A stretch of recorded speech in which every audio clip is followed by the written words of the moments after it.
शहर के कला भवन में हिंदुस्तानी आवाम मोर्चा सेक्युलर के द्वारा जिला कार्यकर्ता सम्मेलन का आयोजन किया गया, जिसमें मुख्य अतिथि के तौर पर हम पार्टी के राष्ट्रीय प्रवक्ता दानिश रिजवान ने शिरकत किया।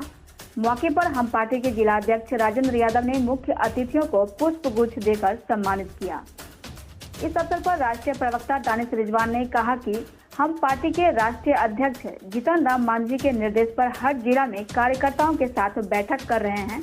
साथ ही सभी प्रखंड अध्यक्ष, पंचायत अध्यक्ष के साथ सम्मेलन कर संगठन के मजबूती एवं विस्तार को लेकर विचार विमर्श कर रहे हैं।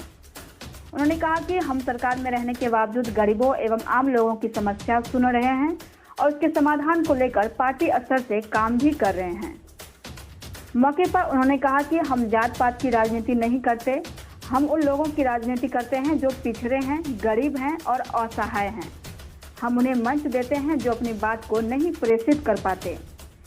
इस दौरान उन्होंने कार्यकर्ताओं से आह्वान करते हुए कहा कि आप मेहनत करते रहे, एक न एक दिन आपकी मेहनत जरूर रंग लाएगी। जीतन राम मांझी जी और बिहार हिंदुस्तानी आवाम मोर्चा के प्रदेश अध्यक्ष प्रफुल्ल मांझी जी के निर्देश पर पार्टी के हर जिला में हम कार्यकर्ताओं के साथ बैठक कर रहे हैं, प्रखंड अध्यक्ष, पंचायत अध्यक्षों के साथ बैठक कर रहे हैं, सम्मेलन कर रहे हैं ताकि संगठन का विस्तार हो सके। और सबसे महत्वपूर्ण बात यह है कि संगठन के विस्तार के साथ साथ जो गरीबों की समस्याएं हैं, जो आम लोगों की समस्याएं हैं, जिनसे सरकार रूबरू नहीं हो पाती है, तो हम अपने संगठन के तमाम कार्यकर्ताओं को, पंचायत अध्यक्ष को, प्रखंड अध्यक्ष को और प्रखंड कार्यकारिणी के जो हमारे लोग हैं, उनको बता रहे हैं कि आप गाँव में जाइए, घरों में जाइए और वहाँ की जो समस्याएं हैं उनको लेकर हमारे पास में आइए। क्योंकि हम जब अपोजिशन में थे तो बहुत भाषणबाजी होती थी, लेकिन अब सरकार में है तो कुछ तो काम कर ले गरीबों का।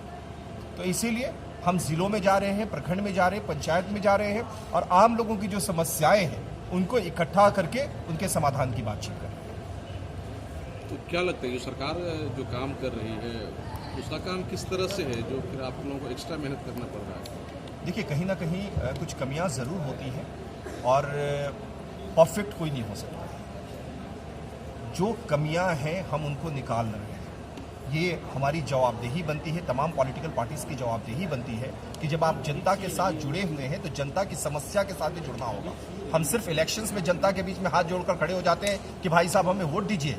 ये हिंदुस्तानी आवाम मोर्चा और मांझीवाद के संकल्प में नहीं है। हमारी पार्टी संकल्पित है कि आम जनता की समस्याओं के साथ खड़े रहें, हम सरकार में रहें या अपोजिशन में रहें। आपने देखा कि चुनाव में तमाम पॉलिटिकल पार्टीज के लोग आते हैं और हम चुनाव के बाद भी आ रहे हैं कि भाई आपकी प्रॉब्लम्स क्या है, आप हमें बताइए, हम उसका समाधान करवाएंगे। क्या प्रॉब्लम अभी तक आया है सामने, क्या समस्या? देखिए, यहाँ बहुत तरीके की बातें सामने आती हैं। राजेंद्र जी हमारे जिलाध्यक्ष हैं, जब भी हमारे पास में आते हैं तो यहाँ की जो पूर्णिया के जो मामले हैं, जैसे कि SC/ST अत्याचार का मामला है, सड़कों की शिकायतें आती हैं, राशन वितरण का मामला सामने आता है, बेरोजगारी एक बड़ी समस्या है, उसके लिए भी कई तरह के एप्लीकेशन आते हैं। तो यहाँ भी अब हम इकट्ठा कर रहे हैं, कार्यकर्ताओं से बातचीत कर रहे हैं, उनको बता रहे हैं कि किस तरीके से जनता के बीच में जाना है, उनकी समस्याओं को इकट्ठा करना है। आप जिला अध्यक्ष के माध्यम से हमारे पास में भेजिए, हम उसका समाधान। सर, एक सवाल आपसे चाह रहे हैं कि किसानों के लिए अभी खाद की बहुत बड़ी समस्याएं हैं।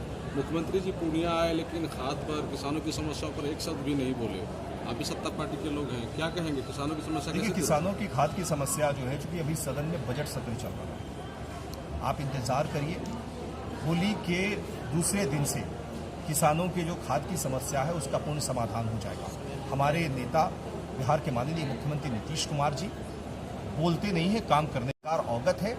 आप होली के बाद देखेंगे इस तरह की कोई शिकायत सामने नहीं है। सर, होली के बाद तो खाद की जरूरत ही नहीं रहेगी तो फिर? नहीं, अभी मैं भी एक किसान का बेटा हूँ, मुझे पता है कि खाद की जरूरत कब पड़ती है। ये किससे कहते हैं? अभी सर मेन सीजन है, अभी भी सीजन है, होली में 4 दिन है। और मुझे लगता है कि चूंकि देखिए एक ऑपरेटिंग सिस्टम, मेन सीजन तो निकल गया, ऑपरेटिंग सिस्टम होता है, कुछ कमियां हैं, इस चीज़ को हम स्वीकार करते हैं, लेकिन ऐसा भी नहीं है कि खाद की किल्लत से किसान मारा फिर रहा है। उस तरह कुछ कमियां हैं और जिसका समाधान किया जा रहा है। बहुत जगहों पे जो है कालाबाजारी भी हो रहा है। हाँ, और ये है, हम आपके माध्यम से भी आग्रह करेंगे कि कहीं अगर कालाबाजारी की शिकायत है तो आप हमारे दल के संज्ञान में भी लाइए। यहाँ के जिलाधिकारी इस मामले में त्वरित कार्रवाई भी कर रहे हैं। अगर कोई शिकायत पहुँच रहा है तो अविलंब छापेमारी करते हैं और जो भी कालाबाजारी करने वाले लोग हैं उनको धरपकड़ भी चल रहा है। तो अगर इस तरह की आपको भी कोई शिकायतें मिलती हैं तो आप हमें रूबरू कराएं, हम निस्संदेह उसके ऊपर में कार्रवाई करें। शराबबंदी कानून तोड़ने में सबसे ज्यादा महादलित परिवार के लोग जेल में बंद हैं सर। देखिए, शराबबंदी के संशोधन की बात हमने हमेशा उठाई और हमारे नेता श्री जीतन राम मांझी जी हमेशा कहते हैं कि शराबबंदी में हमने पिछले 6 साल में क्या पाया, क्या खोया, अब उसकी समीक्षा की आवश्यकता है। अगर कुछ कमियां रही हैं तो उसको सुधारने की आवश्यकता है। तो हम लोग इस बात को लगातार सरकार से अवगत करा रहे हैं और आपने देखा कि भी पिछले कैबिनेट में एक एजेंडा पास भी हुआ है कि शराबबंदी में हम सीधे पकड़ के एक तबके को लोगों को बंद कर देते हैं, लेकिन कहाँ से शराब आ रहा है इसके बारे में नहीं सोचते। तो उसके ऊपर में विचार चल रहा है। आप देखिएगा एक सकारात्मक परिणाम सामने